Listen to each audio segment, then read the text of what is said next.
Everybody thinks the spots are the story. The leopard coat, the frost-white hide with those dark rosettes scattered across it like somebody shook ink off a brush and let God decide where it landed. People pull off the highway just to photograph one. They call it magic. They call it rare.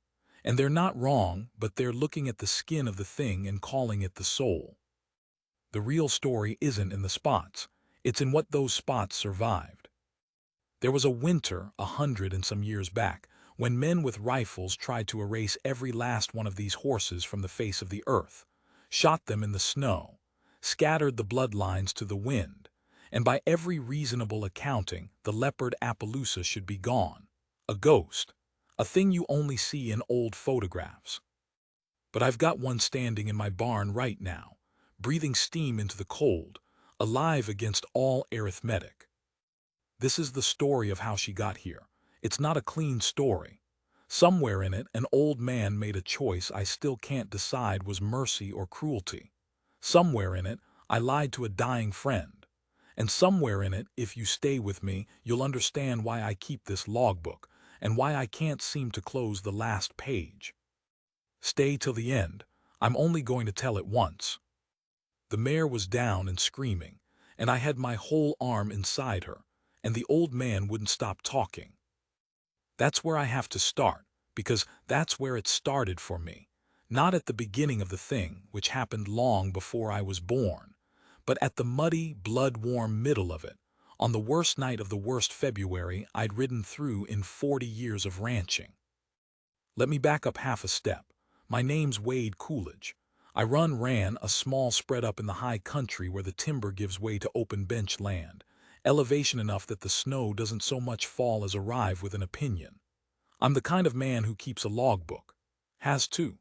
My wife used to laugh at it, the way I'd sit at the kitchen table every night and write down the weather, the price of feed, which cow limped, which fence sagged.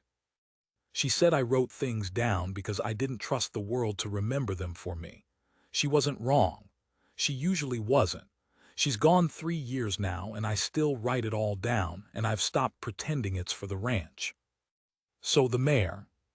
She was a Leopard Appaloosa, and she wasn't mine, not really. She belonged, in the way that a river belongs to the land it runs through, to Joseph Redwater, and Joseph Redwater was the old man who wouldn't stop talking while I tried to save his horse's life. He was 80-something. Nobody, including Joseph, seemed certain of the number. Face like a dry creek, all cracks and patient erosion. He'd shown up at my place a month earlier in a truck older than my marriage, with that mare in a rattling trailer and a story I didn't believe. He said the snow was coming down wrong that year. Said it in a way that made the hair on my arm stand up, even though I'm not a superstitious man, and I told him so. "You'll see," was all he said. I'd let him stay because I'm a soft touch, and because I had an empty guest cabin, and because, I'll be honest, that mare was the most beautiful animal I had ever laid eyes on, and I wanted her near me the way you want to stand close to a fire. Now she was dying, or her foal was, or both, and Joseph was kneeling in the straw at her head, with his hands cupped around her enormous cheek, murmuring in a language I didn't speak, and every so often flicking his eyes up to me to say something in English that wasn't helpful. "The foal is turned," he said. "I know it's turned, Joseph." His father was turned too, came out backward into the world and spent his whole life running the other direction. He almost smiled. Stubborn. "Joseph." I had my cheek pressed against the mare's flank, sweat freezing in my beard, my arm buried to the shoulder and my fingers reading the dark inside of her like a blind man reading a face. A hoof. Another hoof. The wrong end. "I need you to stop talking and hold the light steady." He held the light steady. He also kept talking. I've come to understand that talking was how Joseph prayed, and how he grieved, and how he refused to be afraid all at once. I want to tell you what it's like, in case you've never done it, in case you've only ever seen horses the clean way, in a pasture, in a photograph, in a movie where the birth is soft focus and violins. It is not that. It is your arm going numb inside a straining, 1,000-pound animal in a barn that smells of iron and manure, and the peculiar hot copper smell of a body in crisis. It is the mare's contractions clamping down on your forearm hard enough that you feel your own bones consider bending. It is the cold at your back and the heat inside her, and your whole self balanced on the tip of your fingers, trying to hook a hind leg and turn a life the right way round before the both of them slip off the edge. I got the leg. God knows how. I got a fetlock between two fingers and I braced my boots against the stall board, and I pulled with the contraction the way my father taught me, with it not against it, and the mare screamed and Joseph prayed and the foal came out of her in a rush of steam and fluid and slid into the straw at my knees. Small, dark, wet, not moving. I cleared the sack from its nose with my fingers, rubbed the ribs hard with a fistful of straw, hard, harder than seems kind, because kindness at that moment is a blow to the chest that says, breathe, damn you, breathe. Nothing. Rubbed again. Joseph had gone completely silent for the first time all night, and that silence was worse than any screaming, because it meant even the old man had run out of words. Then the foal coughed. It coughed and shuddered and heaved a first, ragged, indignant breath, and lifted its wobbling head off the straw, and looked at me. I swear to you it looked at me with an eye like a wet river stone. And I started laughing or crying, one of those laughs that's mostly the other thing, and I fell back on my rear in the muck and I said something I don't remember, and Joseph put his hand on my shoulder. His hand was shaking. There, he said softly, there you are. The foal was a filly, and here is the thing that stopped my breath. She came out nearly solid dark, a deep bay, only the faintest ghosting of paleness over her hindquarters like breath fogged on a dark window. No leopard spots, not one. On a leopard-bred mare from a leopard-bred sire, we'd brought a plain dark filly into the world. I didn't understand yet why Joseph's face did what it did when he saw her. I thought it was disappointment. I was wrong about that, like I was wrong about almost everything that winter. We got the mare, her name was Sky Comes Down, though Joseph mostly called her by a Nez Perce word I couldn't reproduce, up on her feet by dawn. We got the filly nursing. We stood in the barn door, the two of us, filthy and hollowed out, and watched the sun come up gray and reluctant over a foot of new snow, and Joseph said again, the snow is coming down wrong. It's just snow, Joseph. You keep a book. He nodded at my logbook, which I'd carried out to the barn and set on a hay bale sometime in the night, its pages curling with damp. You write down the weather, so you tell me, when did it last snow like this, wet like this, heavy like this, coming so late in the year it breaks the branches that already thought spring was safe? I didn't answer right away, because I'd been keeping that book for a long time, and the honest answer was, I couldn't remember, not like this. He saw me not answering. My grandfather told me about a winter, Joseph said. He wasn't looking at me. He was looking at the filly, at that dark coat with its ghost of frost. 1877. He was a boy, younger than that filly is old. He told me the snow came down wrong that year too. And that's where the real story started to open up under me. Like ice you didn't know was ice until you heard it crack. I'm going to do my best to tell you what Joseph told me over the following weeks in the evenings at my kitchen table, with the filly and her mother safe in the barn and the snow, the wrong snow, the late heavy snow piling up against the windows. But I have to tell you first that I didn't want to hear it. That sounds strange, maybe, but I was a man who'd lost his wife, who ran a failing ranch mostly out of stubbornness, and the inability to imagine doing anything else, and who had just spent a night with his arm inside a dying horse. I did not have room in me for 150-year-old grief. I had a filly to keep alive, and a mortgage that was quietly eating my sleep, and a well pump that groaned like it was giving up. I wanted Joseph to be a nice old man with a pretty horse who'd move along come spring. Instead, he sat at my table, and he told me about the horses. He told me that the Nez Perce, the Nimiapu, he called them, the people had bred these horses for generations along the rivers of what's now Idaho and Oregon and Washington, bred them careful, bred them proud, gelded the ones that weren't good enough and traded away the rest so the bloodline stayed clean. He told me these weren't just horses. They were wealth and war and religion and family all at once. A man's whole standing lived in his herd. And the spots, the leopard coats, the frost, the blanket of white over the hips scattered with dark stones, those were the pride of the pride, the rarest and most prized. His grandfather's grandfather had ridden a leopard stallion that men would cross whole territories to breed to. The spots were the story, Joseph said, and then he corrected himself, and his voice went low, and I felt the temperature of the room change. No, the spots were the skin of the story. You are like everyone. You look at my sky comes down and you see spots and you say magic, rare, beautiful. You do not see what the spots cost. So tell me what they cost, I said, and I meant it to sound patient, and it came out closer to angry because I was tired, and because I could feel him about to hand me something heavy, and I already knew I wasn't going to be able to put it back down. He told me about 1877.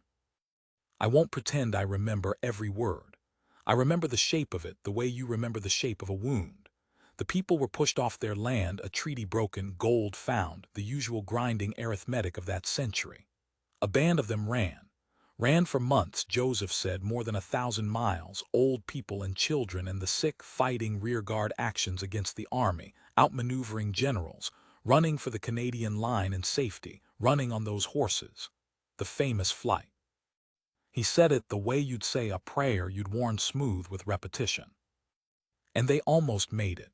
40 miles short of the border, in the snow, the wrong snow, the early killing snow, they were surrounded and starved and shelled, and they surrendered. And the horses, Joseph said, and here his old cracked voice finally failed him just for a moment, and he had to stop and press his lips together and start again. And the horses they took, the army, some they gave away, some they sold, and some, the ones they could not use, the ones too wild or too proud or too spotted to be broke by a man in a hurry. He didn't finish. They shot them, I said, quiet. They shot them, Joseph agreed. In the snow, so the people could never build the herds again, so there would be no wealth to run on next time, you understand. They did not just take the horses. They tried to end the idea of the horses, the bloodline, the spots, everything the spots meant. The kitchen was very quiet. The well pump groaned somewhere under the floor. The clock my wife had loved ticked on the wall. They mostly succeeded, Joseph said. For a long time the leopard horse was almost gone, a ghost. The people scattered, the horses scattered. The ones that lived in ones and twos, hidden, forgotten, mixed with other blood until the frost coat faded out of them. He looked at me. You know how rare a true leopard Appaloosa is, Wade Coolidge. You know why the tourists stop their cars. Because they're beautiful. Because they should be dead, he said. Every spotted horse you have ever seen is descended from the handful that were hidden, smuggled, loved so hard by somebody that they refused to let the bloodline die even when the whole weight of the world came down to kill it. The spots are not magic, Wade. The spots are survival. Every stone on that white coat is a bloodline that should have ended in the snow 150 years ago and did not, because somebody would not let go. I sat with that a long time. And then, because I am a man who writes things down, because I could not help myself, because it was the only way I knew how to hold something that big, I opened my logbook right there at the table and I began to write it down. The date, the weather, wrong snow again, late and heavy, Philly born, dark, no spots. Joseph told me about 1877. Joseph watched me write, and for the first time since he'd arrived, the old man looked at me not like I was a soft touch with an empty cabin, but like I was something he'd been searching for. You keep a book, he said again, softly, like it meant something. I didn't know yet that it did. Here's a thing about the wrong snow. It didn't stop. I'd lived up in that country my whole life, and I'd never seen a February like it, and then a March like it. Late and heavy and wet. The kind of snow that isn't cold enough to be dry and light. It comes down like it's got weight to it, like it's got intention. It broke branches. It caved in the roof of my equipment shed. It killed 2 calves that got separated from their mothers, and I found them stiff in a drift and cursed and buried them and wrote it in the book. Joseph would stand out in it sometimes. Just stand, bareheaded, letting it land on him, looking north. It's coming down the way it came down for my grandfather, he said. When they surrendered, 40 miles from the line, he was a boy. He remembered the snow more than the guns. Joseph, I'd come to say this to him gently, the way you'd talk somebody down off a high place. You keep saying that. The snow's coming down wrong. What do you think it means? He was quiet a while. The filly we'd taken to calling her Ghost, because of that faint frost over her dark hindquarters, that suggestion of a coat that never came in. The filly nosed at the fence behind us, wanting attention, and Joseph reached back without looking and let her lip at his fingers. I think, he said slowly, that I am the last one who remembers. My grandfather told me, and I have no one to tell. My son is dead. My daughter does not want the horses. She is a lawyer in a city, and she is right to want an easier life, and I do not blame her, but the line ends with me. He turned and looked at me, and his eyes were wet, and I told myself it was the wind. And I think the snow is coming down wrong because the world is trying to tell me something I already know. That I am at the end of a long running, 40 miles short, same as him. I want to be honest with you, because I promised at the start I would. I should have said something kind and human and true. I should have told him he wasn't at the end of anything. I should have asked about his daughter and whether the line really had to end and what he wanted for the mare and the filly. I should have been a friend. Instead, I got scared, because I could hear where the conversation was going.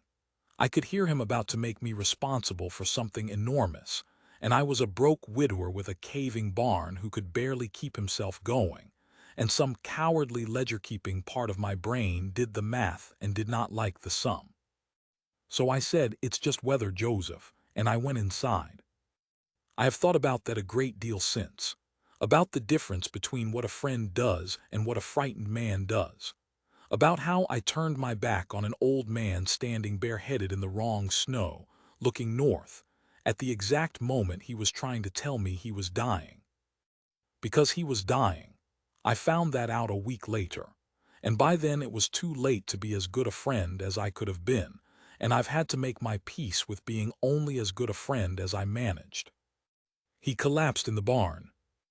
I found him because Ghost was making a sound I'd never heard a foal make, a high, distressed whinny, over and over, and I ran out through the wrong snow in my socks and found Joseph on the ground in the aisle, conscious but gray, one hand still gripping the stall bar like he'd tried to hold himself up by the strength of the horses. I got him to the hospital, 40 minutes down the mountain, the truck fishtailing the whole way. They kept him. His heart, they said. Congestive something. They said words I wrote in my book so I could look them up later and then didn't, because I didn't want to know exactly how the arithmetic came out. He'd known. Of course he'd known. That was why he'd come to me. An old man with a failing heart and a priceless, impossible mare, and a bloodline 150 years in the running, looking for someone to set it down before he couldn't carry it anymore. He'd chosen me because I kept a book, because I wrote things down, because he thought, this hollows me out even now, he thought a man who wrote down the weather every night might be the kind of man who'd write down the horses. Remember them. Keep the running going. And I told him it was just weather, and gone inside. I sat by his hospital bed that first night and I couldn't look at him. I looked at the monitors, at the snow against the window. Even down in the valley it was coming, wrong and heavy and late, at my own hands. At anything but the old man's face. "Wade Coolidge," he said, his voice was a scrape, "look at me." I looked at him. "I need you to do something," he said, "and it is a hard thing and you will not want to, and I am sorry to ask it of a man I have known only one winter." He had to stop and breathe from the plastic mask a while. "But you kept the book, and I have no one else. And here is where I have to tell you about the choice. The morally heavy one, the one Joseph laid at my feet in that hospital room with the wrong snow coming down outside. because it wasn't the choice you'd think.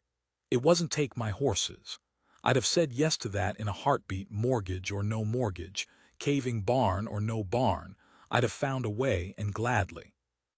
It was worse than that.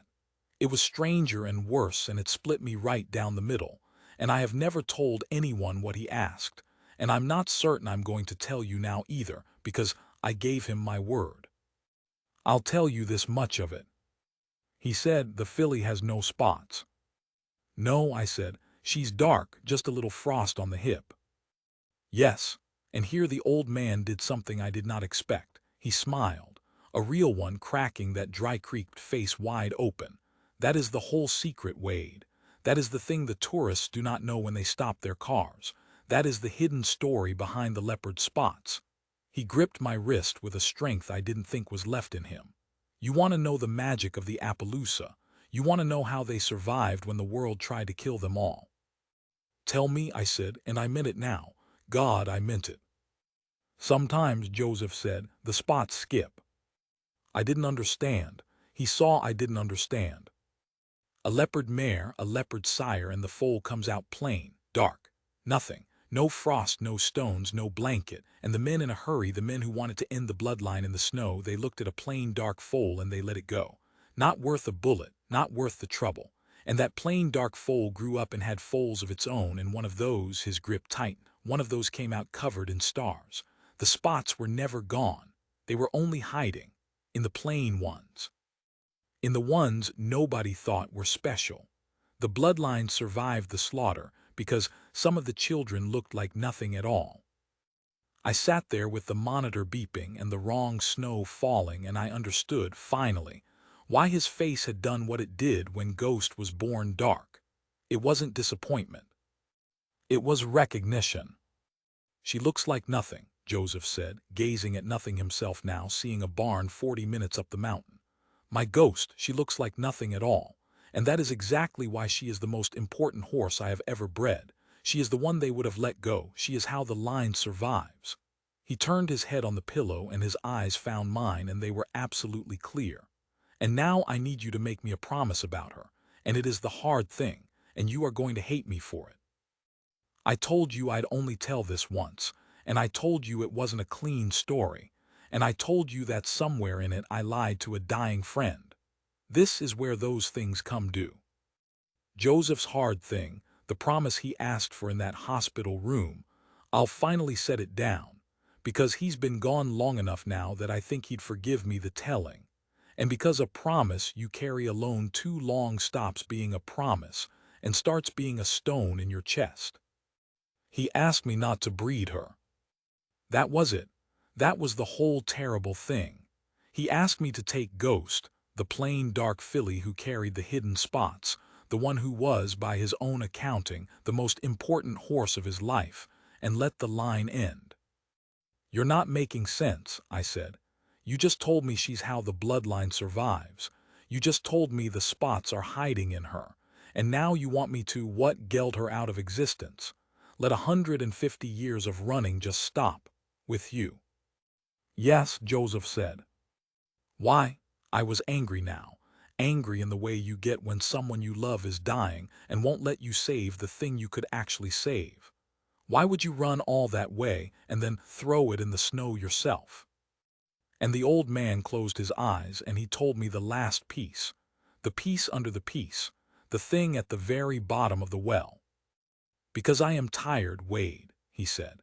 Because I have carried this my whole life, and it has cost me my whole life. My son died in a truck coming home from a rodeo where he was trying to win money to keep the horses. My daughter will not speak to me about the horses because the horses are why her childhood was hunger and worry, and a father who loved animals 100 years dead more than he knew how to love the living. I chose the bloodline over everything every time because I was the last one who remembered, and I thought remembering was the same as loving. He opened his eyes. It is not the same, Wade. I learned that too late, and I will not hand you the same stone that broke me. I will not make you the last one who remembers. I would rather the line end clean with me than have it grind up one more good man who wrote down the weather. I sat there and I understood that he was offering me mercy. He was trying to spare me. He'd found a man who kept a book, a man who might have kept the horses, and instead of handing me the burden he'd carried, he was asking me to help him set it down for good, to let him die knowing he hadn't chained anybody else to 150 years of grief. And I want you to understand the size of what he was asking, because it's the whole moral weight of the thing. He was asking me to help him lose on purpose. 40 miles from the line, out of horses and out of time, he was asking me to help him stop running, not because he'd been caught, but because he'd decided the running had cost too much. I understood it. I even thought he might be right. And I told him yes. I looked that dying old man in the eye and I promised him I would let the line end. I would geld no colt because there'd be no colt. I'd never breed her. Ghost would live out her days in my pasture, loved, plain, and last. The final ghost of a bloodline that ran 1,000 miles and then chose to lie down in the snow. He squeezed my wrist. The relief that came over his face, I've never seen anything like it. A man setting down something he'd carried so long he'd forgotten it wasn't part of his own body. "Thank you," he said. "Thank you, Wade Coolidge." And he slept. He died 4 days later. The wrong snow was still coming down. That's the promise. And here's the lie, and I'll tell it to you plain because I've hidden it long enough. I broke it. But not the way you're thinking. Not right away, and not out of greed, and not, I hope, though I've turned it over 1,000 nights and I'm still not sure, not out of disrespect for the old man's dying wish. I broke it slow. I broke it because of something I found in my own book. Let me tell you how. After the funeral, small, cold, a handful of people at a plot down the valley, his lawyer daughter flying in from her city with a face like a shut door, I went home to a ranch that felt emptier than it had before, which I wouldn't have thought possible. And I did what I do. I sat at the kitchen table and I opened my logbook and I wrote it down. The date, the weather, Joseph gone, wrong snow finally letting up, ghost weaned and healthy. Sky comes down grieving, won't eat right, stands at the north fence looking the way Joseph looked. And then, because grief makes you do strange things, I started reading backward. Through that whole terrible winter. Through the foaling, through the stories at the table, through Joseph standing bareheaded in the snow. And then further back, past that winter, into years and years of my own small ledger, weather and feed in which cow limped, back into my wife's time. Back to the entries where her handwriting shows up in the margins because she'd tease me by adding notes. Wade forgot our anniversary again. See, the book didn't remind you either. Back and back. And I found something I'd forgotten I wrote. 14 years earlier. A single line in my own hand that I had no memory of writing. It said, "Old Indian man at the county sale wouldn't sell the spotted mare. Said someday the snow would come down wrong and he'd know who to give her to. Odd fella. Nice horse." 14 years. I'd met Joseph Redwater 14 years before he showed up at my gate, at a sale I barely remembered, and I'd written him down because I write everything down, and then I'd forgotten him, and he had not forgotten me. He'd been looking all that time for the man who kept the book. He'd come to me on purpose. He'd chosen me across 14 years and 1,000 miles of his own dying. And I sat at that table with that entry under my thumb, and I understood something that changed my mind about the promise. Joseph thought remembering wasn't the same as loving. He said it broke him, mixing the two up. And maybe for him it did. But he'd built his whole last hope on a man he'd never really known except for one fact, that he wrote things down, that he remembered. Joseph, at the very end, tired and hollowed out and ready to let the line die, Joseph had still, with his last strength, gone looking for the one thing that might keep it alive. He couldn't help himself either. He asked me to let it end because he loved me and wanted to spare me. But he'd chosen me, 14 years running, because he couldn't bear for it too. The old man was split down the middle, same as I got split. He wanted to stop running and he wanted the running to go on, both at once, and he died before he could make those two wants lie down together. So I decided to make them lie down for him. I'm going to tell you what I did, and you can judge it however you land. Lord knows I've judged it every way there is. I did not breed Ghost. Not for years. I kept that piece of the promise. I let her grow up plain and loved and unbothered, and I told myself that was enough, that I was honoring his wish, that I'd let the line end clean like he wanted. I told myself that for a long time. But I also did the other thing. The thing that was mine to do, that Joseph never asked for and never forbade because it never occurred to him that a man like me would think of it. I wrote it all down. Not just the weather, all of it. Every story Joseph told me at that kitchen table, I wrote down best as I could remember in the back pages of the book, and then in a second book, and then a third when the first ran out. 1877, the 1,000-mile running, the surrender 40 miles from the line, the horses shot in the snow so the people could never build the herds again, the bloodlines hidden, smuggled, loved so hard by somebody that they wouldn't die.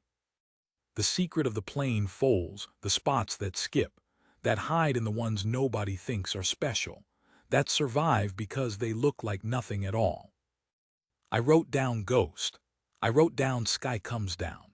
I wrote down Joseph Redwater, who chose me across 14 years, who died in the wrong snow, who tried to spare me a burden, and in doing so handed me the only thing I've ever been sure was worth carrying. And then I did the thing that broke the promise, and I want to be honest that I knew I was breaking it even as I did it, and I did it anyway. I found his daughter. She didn't want to talk to me. I'll spare you the 3 phone calls and the 2 letters and the long silence. She was a lawyer in a far city with a childhood full of hunger and worry, and here was some rancher her dead father had dumped his horses on, calling to talk about the very thing that had eaten her family alive. I understood her no better than she knew. I'd have said no too. But I didn't ask her to take the horses. I didn't ask her for anything. I sent her the books. All 3 of them. Photocopied, I kept the originals. I'm not a fool. The weather and the feed in which Cow limped and folded in among all that ordinary ledger-keeping, her father, his voice, his stories, the 1877 running and the secret of the spots and the 14-year search for a man who'd remember. And in the margins, where my wife used to tease me, I'd written down the things Joseph said about her, about being sorry, about learning too late that remembering wasn't the same as loving, about how she was right to want an easier life, and he did not blame her, not once, not ever. I didn't hear back for a long time. The snow came and went, normal snow now, dry and cold and on time, the wrong snow gone with Joseph like it had only ever been his to summon. Sky Comes Down died 2 winters on, old and easy in her sleep, and I buried her up on the north bench where she liked to stand and look the way Joseph looked, and I wrote it in the book. Ghost grew into a fine plain mare, dark as river bottom, that faint frost on her hip the only sign she was anything but ordinary, and every tourist who ever stopped at my fence drove right past her to photograph nothing, because she looked like nothing, because that was the whole secret and none of them knew it. Then one spring, a car I didn't recognize came up my road. She looked like him. That's the first thing I noticed.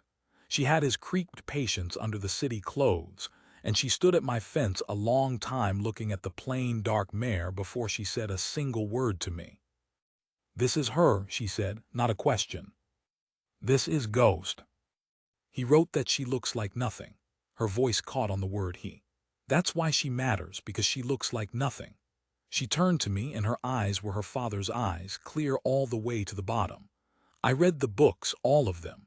I read the part about the weather, and I read the part about your wife, and I read—" She stopped, pressed her lips together the exact way Joseph used to, started again. "I read the part where he said he was sorry." I didn't say anything. Some moments you just stand in. "You broke your promise to him," she said. "Didn't you? He asked you to let it end. And instead she gestured at the books she must have had in that car, at the mare, at all of it. You kept it running." "I did," I said. There was no use lying to Joseph's daughter. She had his way of looking straight through a man. "I broke it. I'm sorry if that's—" "No," she said. And then Joseph Redwater's daughter, who had every reason in the world to hate these horses and the man who'd kept them, put her hand on my fence rail next to mine, and looked at the plain, dark mare, who was the last hidden ghost of a bloodline that ran 1,000 miles and got shot in the snow, and survived anyway by hiding in the ones nobody thought were special. And she said the thing I've been trying to earn the right to write down ever since. He was wrong, she said quietly. Remembering is loving. It's the only kind he knew how to do. He just couldn't stand to be the last one doing it. She wiped her face with the back of her hand. Quick, embarrassed, city quick. I want to breed her, Mr. Coolidge. I want to see if the spots come back. I've got a girl of my own now. She's 7, and she asked me last month why our family doesn't have any horses. A breath. I didn't have an answer. Now I do. It's a long one. It's 3 books long. I looked at the plain, dark mare in the ordinary spring sun. He'd have hated this, I said, me breaking my word. Maybe. Joseph's daughter almost smiled, and it cracked her shut face wide open, and for 1 second she was so much her father that my chest hurt. Or maybe he chose a man who keeps a book because some part of him knew a man who keeps a book would never be able to let anything end. Maybe that was the real promise, the one he didn't say out loud. I've thought about that every day since. I still don't know if she's right. I don't know if I honored the old man or betrayed him. I broke the promise he asked for out loud and kept the one I think he was too tired and too broken to ask for, and I'll go to my own grave not certain which of those matters more. But I'll tell you how it ends, or how it hasn't ended, which is the truest thing I know how to give you. Ghost is in Foal. Any day now. The vet says any day. And every night I go out to the barn and I put my hand on her side and I feel the small hidden life turning in there. And I don't know, nobody can know. That's the whole magic of it. That's the secret the tourists will never understand. I don't know if it'll come out covered in stars or plain as river mud. Neither one means the line is safe. Neither one means it's over. A spotted foal or a plain one, the spots are still hiding either way, still running, still surviving in the ones nobody thinks are special. Joseph's granddaughter is coming for the birth. 7 years old. Her mother's driving her up from the city. She's going to see it happen. She's going to see whatever comes into the world in the straw, and either way, her mother's going to tell her the long answer, the 3 books long answer, about why our family has horses. And I'll be there with my logbook on a hay bale, curling at the damp, because I write everything down, because I'm the man Joseph chose across 14 years for exactly that reason, and I'll write the date and the weather and whatever comes. I keep leaving the last page blank. I keep telling myself it's because the foal isn't born yet. But that's not why. I know that's not why.